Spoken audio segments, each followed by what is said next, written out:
Welcome back to Blind Man Morris, and I'm doing what I like doing today, going out for breakfast at a local pub. So, out with a stick, and on with me day.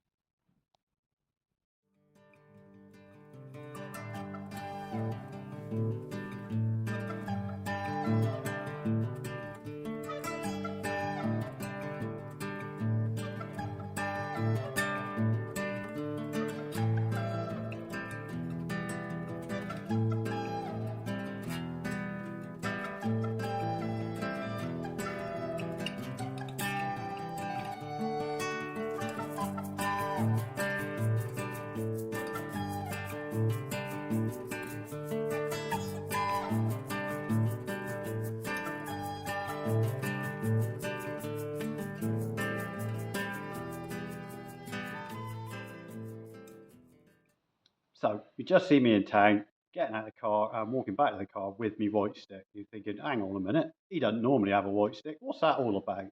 Well, when I'm at home and in familiar surroundings, I can move everywhere by memory, and that's it. I don't need a stick to find my way around the Morris's, the workshop, the barn here where we are, my garden, most of the time, depending on light conditions.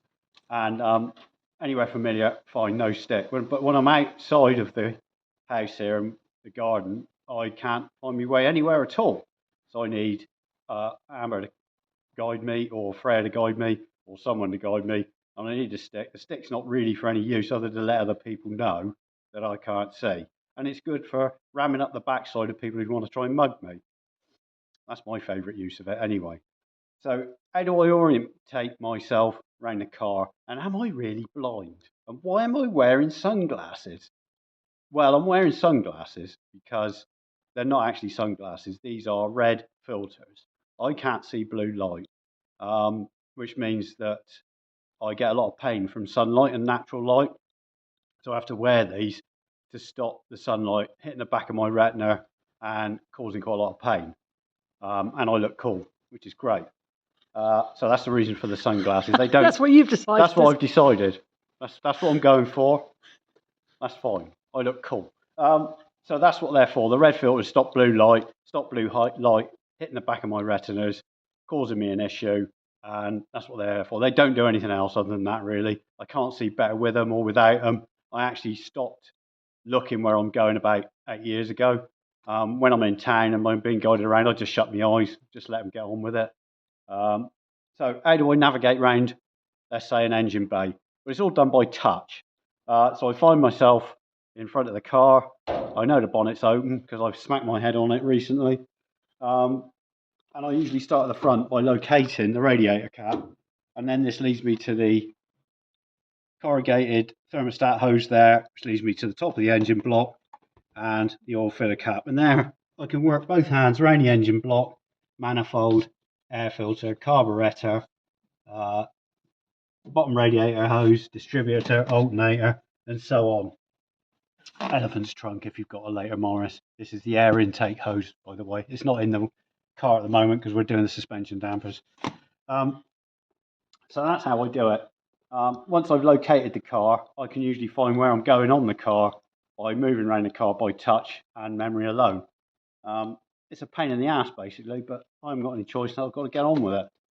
So I was diagnosed with this sight condition in, well, about 77, nearly 50 years ago. And I was told by the then consultant who looked at my eyes, you've got cone rod dystrophy. I'll explain a bit more about that later. And there's nothing we can do. You've got to learn to get on with it. And basically, nothing's changed. Even with all the advances in science and everything, I recently went to another consultant in Bristol about a year ago. They did another diagnosis on my eyes. They said, you've got cone rod dystrophy. There's nothing we can do. You've got to get on with it. So here I am, getting on with it. And sod them, because they're useless. So you could see reasonably well to be independent until about a decade ago. I could see reasonably. I actually worked full time until I was nearly 40 as a stonemason's labourer. So that was about 20, nearly 20 years 18, ago. 18 years ago. Yeah. So I could work reasonably safely on a building site with the site level I had at that time.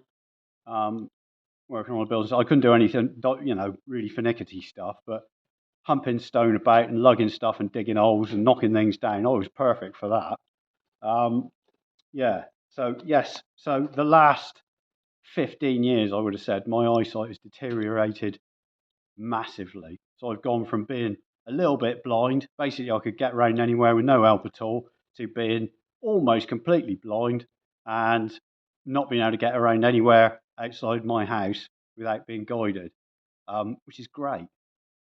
Lack of independence, one of my favourite things. Um, yeah, so that's basically what it is. So I've got a rare genetic deficiency called, well, they don't know what it is. It's so rare they haven't got a name for it. And when I was genetically tested for it, they couldn't find an issue. They said there might be an issue in a certain gene on my chromosomes, but they didn't know what it was. Really helpful. So they don't know what it is. So the umbrella term for my eye condition is called cone rod dystrophy, which is a umbrella term for any eye conditions retinal dystrophy, isn't it? Which affects the retina, which is the cells in your eyes, which affects your cones and rods. So I've got no central vision at all. So right in the middle of my eye, nothing. Then I've got this donut of peripheral vision like that, but the opposite of tunnel vision, if you know what tunnel vision is. So I've got a little bit around the outside, and that's got smaller and smaller and smaller and fuzzier and fuzzier and fuzzier, and my colour definition has gone. And unfortunately, about 10 years ago, my night vision went because I could see quite well at night until then, which is great. When I'm sneaking off for a smoke in the workshop when I listen to the radio, now I've got to use a torch and walk over the cats and walk into the odd wall. It's great fun.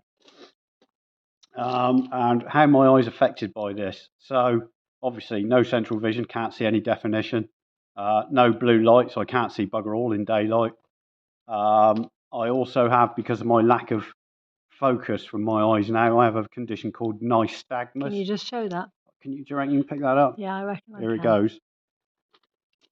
I don't know if you can see that. Yes, you can. Are they shuddering? They're shuddering. They're shuddering. There you go. So that is the brain not being able to cope with the fact that you've lost your sight? That is true. Yes, my brain has not coped with the fact that I've lost my sight, which is great. Which means my eyes shudder from the time I wake up in the morning to the time I close my eyes at night. So by about 8 o'clock in the evening, they're absolutely knackered. And, well, they constantly water then, don't they? They do. You get very tired. Very tired eyes. Yeah, very tired eyes. So I can't watch anything. You can't watch it anyway. Oh, no, but I would like to think I could. What else have I got? I've got... you get visual hallucinations. I do get visual hallucinations. That's my favourite, actually. So in the blind spot, the brain has decided in the last 10 years, because there's nothing there, that it would fill in the gap with images from whenever. And at the moment, I've got Dougal from the Magic Roundabout floating in the middle of my blind spot, which is great. That will flick over like a slideshow, so it'll go over to very commonly anything that's circular. So the RAF roundel is a common one. Highway signs from the road, 30-mile-an-hour speed limit signs, those sort of things. Anything that's round, silhouettes, pictures of people, anything from my past, the brain tries to slot in to fill in the gap. Completely useless and sometimes quite amusing, but mostly quite annoying. What else have I got? Oh yes, I'm photophobic, which means I'm afraid of going out in the light. So I am a vampire.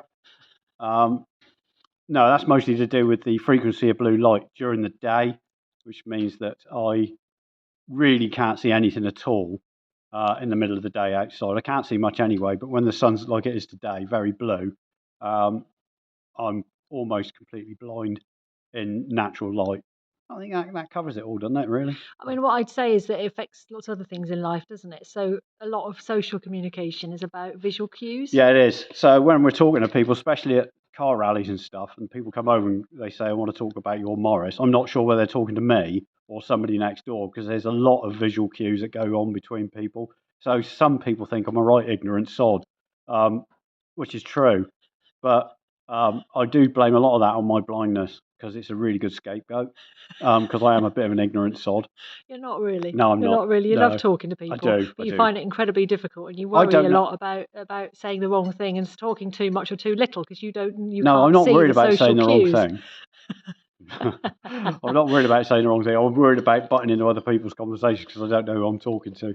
I don't know if they're talking to me. And you can't see any of the other cars at all. No, I can't. We better cut that out. No. I love everybody's car's great. Fantastic.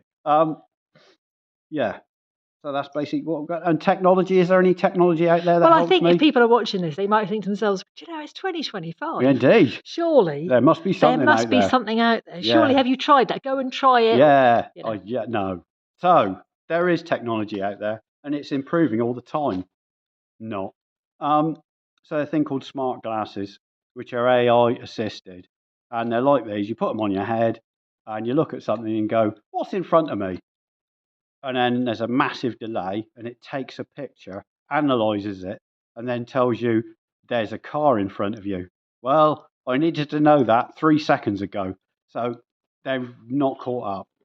Smartphones, unless you've been brought up with them, and I haven't, I'm a bit of a Luddite. They're no good for me. I don't want a smartphone. I don't want anything to do with them. And not particularly accessible for people like me. Um, yeah, Can we talk about the two other things? So, two other things that people might wonder is, can you read Braille? no. There's a good reason for that. I went to a blind school. Not the school wasn't You blind. weren't blind at that I point. wasn't, no, but they knew my sight was going. So they preempted that by sending me to a boarding school for boys with blindness, which was awesome. But due to one thing or another, the fact that I nearly chopped two of my fingers off those two fingers there, I can't feel very much in my hands. So I stopped bothering to learn Braille. So although I got enough sensitive touch to work my way around a car, feeling six little bumps on a raised piece of paper, just not going to work. Um, And the other thing that people might wonder, I'm just going okay, to preempt that, all right, is the other thing that's available is guide dogs. yes. And why haven't you got a guide dog? Have you ever thought about it? That's the other question I think people might ask. I don't want a guide dog. They don't provide what you need in terms of support. I think the right person with the right dog is the most fantastic thing. If you see some people with guide dogs, especially in London, I know some people who've worked and lived in London with guide dogs, absolutely fantastic, brilliant partnerships. But from my perspective, they just get in the way and they don't do what I need. I mean, I need is um, Somebody to order food. yeah, somebody to order parts, buy another car for me, take me to rallies, order spares, um, come and help me assist on car work, anything to do with cars, more cars, classic motorcycles, of course, and classic custom vehicles. And guide dogs don't do any of that. So they're not for me. They're And, not for me. and so the other thing is, I just wondered if you could touch on the importance that Morris Miners have had in your life, bearing in mind your sight loss. Yes. Uh, it's difficult to quantify that, I think. I don't know. I suppose it's finding something that I can engage with fully and that I have control over fully, other than ordering parts and you finding out what bit I've just broken. That I have got control over myself and I have got knowledge of, and that I am contributing some way to the Life. community and life, I suppose. Yeah. Yeah. Yeah. So So for mental well-being, not that I'm into all this mumbo jumbo, but keeping busy actually, keeping my hands busy keeps my mind clear. If I didn't keep my hands busy, I'd be listening to too many audiobooks and smoking too much tobacco, frankly. should we go over to the workshop and see some of the things that you use that make life easier for you? Yes. Okay, let's do that. Where's the workshop? So here I am in a workshop, and I suppose this is one of the only places where I do use modern technology to assist me. And up here is my smart speaker. We've got lots of those actually. We've got four of these, I think, scattered around the house. Now, I use these for all sorts of things. It's mostly for me a glorified radio, but it's also it reads my audiobooks, which is great. I can use it for conversions. So if I want to convert something from litres to gallons or gallons to litres, I can ask this thing here, which I'm not going to mention its name, but it rhymes with Alexa. Um, so it can convert things. So if I want to find out, say, the imperial pints of fluid in the differential, which is 850 mil. Alexa, what's 850 mil in pints? 850 millilitres is about 1.496 imperial pints. That's exactly right. So it's 1.5 pints. So it is useful for that sort of thing. I can do ask it what time is, ask it what the weather is, which is useful in the winter if I'm getting the car set up for when we go out. Do I need to preheat the car and so on and so forth? So that is my only nod to technology which assists me. That is it. But I usually use it for music and audiobooks. And when I'm sat out here smoking my pipe, this is a Peterson, by the way. And I usually keep that in there like that so I can find it. It may look a bit chaotic in here, but I do know where everything is. So this is my work tray, which has got my. That shouldn't be there. You left that there. Sorry. That's naughty. Put things back. In fact, there's another thing there that I've put there and I shouldn't have done. Go to the left a bit. There, that one. See, that's yeah, sorry. Not helpful. Things not put back. What's my ball? Oh no, I put that there. You put that there. Right. So it may look chaotic, but unless people don't put stuff away, I can find everything by touch. He says like that. So it's not too bad. And over there, I've got my famous Whitworth selection and my spares table, which has got a steady bar. That's an electrics box. That's nuts and bolts. Sandpaper. Sandpaper. And up here you've got some odds and sods. Funnel. These are a very, very old Spanish, which we're not even sure what some of these are. I think most of them are Whitworths. They're pre-war, a lot of these.